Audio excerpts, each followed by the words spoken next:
Hi guys, welcome to Vals Kitchen Eats, and today in this kitchen we'll be making a traditional Hawaiian dish called Loco Moco, but we'll be making it my way.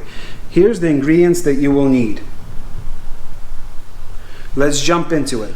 Okay guys, so I got this Japanese short grain rice right here, and I started this process 12 hours ago. What I did, I washed all the starch out. The water was nice and clear. I used purified water, so no chemicals are in the rice. And the rice sat in another pot of fresh water, soaking and absorbing as much water as it can over that 12-hour period. So this is what I got.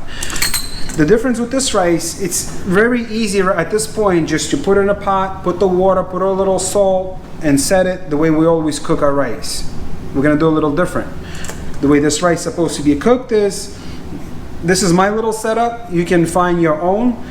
I took a cheesecloth, a colander. I got a little bit of water in here in this pot, and this rice that's been soaked is gonna go right in. It is not touching the water, so the water won't actually be boiling and agitating the rice. The rice won't be rubbing against, the grains won't be rubbing against each other. It'll just be cooking in the steam bath. I'm gonna cover it with this lid, and I'm gonna turn it up high and let it boil for 25 minutes where the steam is just hitting that rice all over and it's getting nicely cooked. So I'm gonna begin with that. Okay guys, so I have my onions chopped up here on the board. They don't have to be too fine because they're gonna go into the processor right with the meat. I have my ribeyes here. You obviously don't have to use ribeye. Chuck for $4 a pound will work just fine, but we're making a gourmet meal here, right? My way. So I'm gonna just chop it up.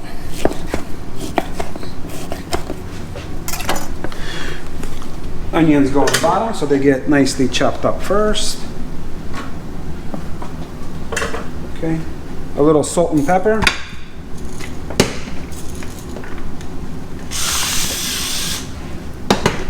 A little bit of this ginger. And Worcestershire sauce. Just a touch. That's it.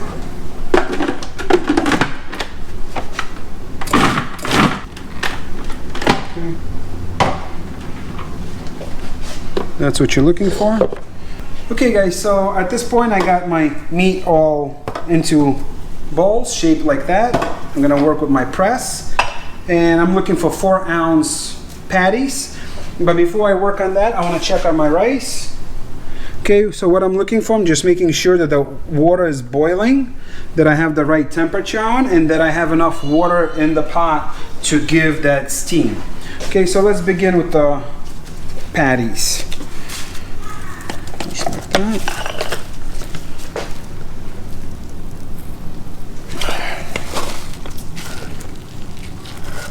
Okay, that's one. I'll separate them with some parchment paper that I have cut out. Second one.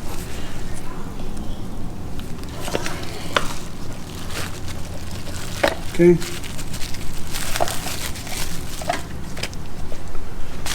Just like that. Okay guys, so now at this point I got all my patties shaped. I got my pan really hot, and I'm keeping an eye on my rice. My rice has another minute to go, and that'll make it a 25-minute cooking process. At that point, all I'm gonna do is just turn it off and let it sit there for the next 20-25 minutes and kind of finish cooking in that steam bath there. Okay, so pan is hot, oil goes in. Okay, I'm gonna let the smoke come up. If once I see the smoke, then the patty will be ready to go in the pan for that searing process.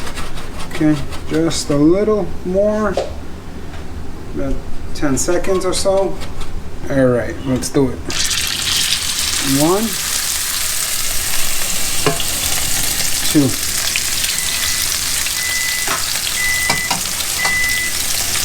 Okay. Our timer went off for the rice. Rice gets turned off. It's just gonna continue to cook. Let's see, it's right there. Beautiful rice. Let it sit. And I'm not looking to finish these patties, to cook them completely. All I'm gonna do, I'm gonna get nice sear on both sides, put them back in the pan, and we're gonna make the sauce right here in the same pot, in the same pan. So all I'm looking is for them to get that nice golden color, and they're gonna start to release on their own once they're gonna be ready. Okay guys, so our rice is cooked. It's been sitting and resting. I'm gonna flip it over.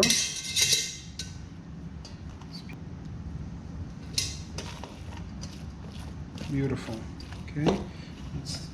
We are going to add a little rice wine vinegar for that tang, a little mirin for sweetness,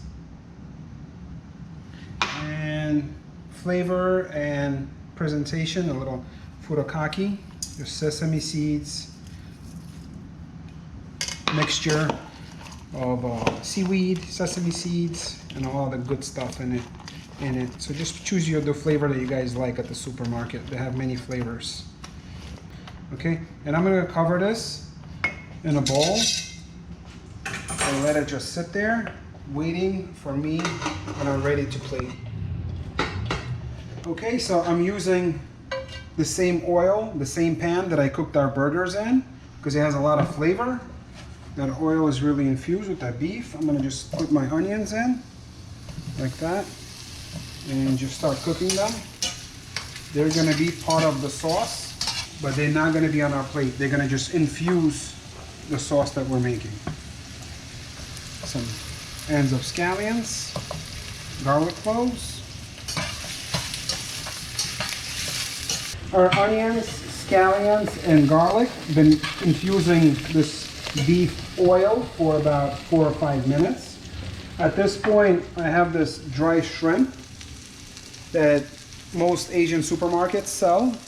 That's gonna go in, and a little ginger, about a tablespoon. Mix it up, and at this point, I have my beef stock that will go in. Turn up the heat, and I'm gonna let this whole mixture boil for about 8 minutes. Okay, so at this point I can add my sugar, 1, 2, and I'm gonna be tasting it. A little soy sauce, maybe 3 tablespoons. I'm gonna taste it for soy sauce and for the sugar. Let the sugar kind of melt in there.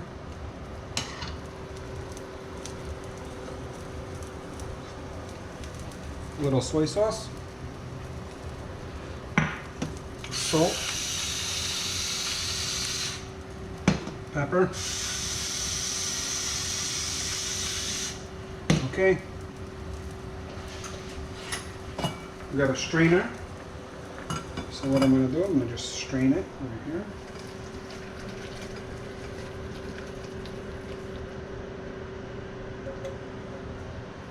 Pan goes back on the stove. I'm going to put a little butter, maybe 2-3 tablespoons. Melt it without browning it, and a little flour to thicken our sauce. You want to cook all that flour taste out of your mixture, and then at this point, stock can go in.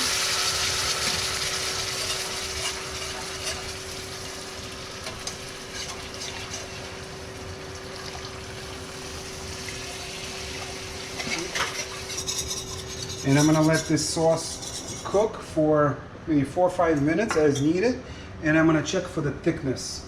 I want it to get nice and thick, so the water will evaporate, and our sauce is gonna get thicker with time.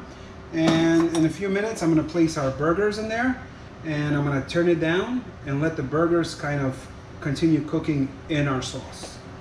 Okay, our sauce has been reducing for a few minutes, and this is the consistency you're looking for.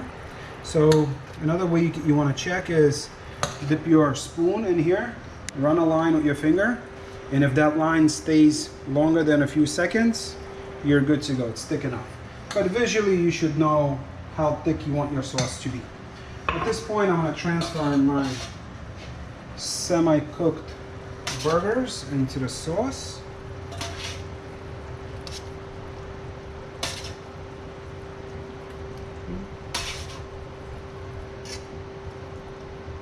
Continue cooking and infusing the sauce as well.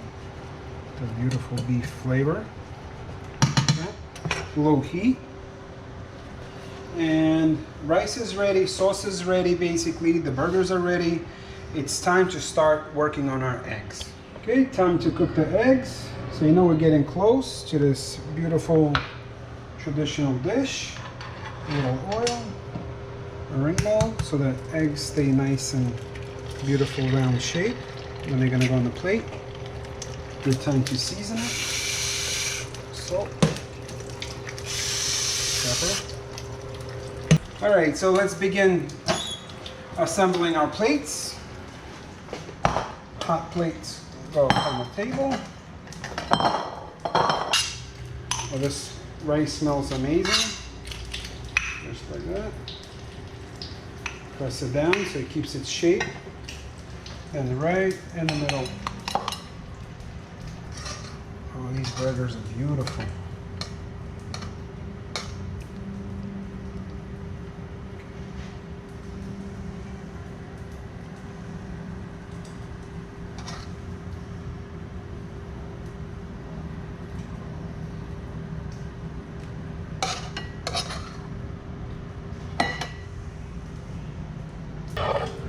Okay, this beautiful sauce right on top.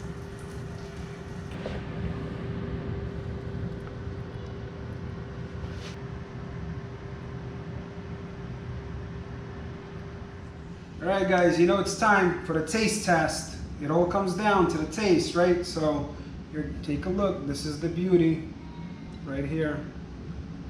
Okay, so let's see how it came out. Egg yolk. Let's put that in. Oh my God. Let's cut into it.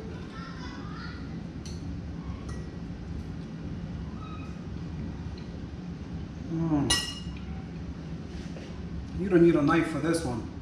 Just dig right in. Get a good portion of the meat, the rice, and the sauce.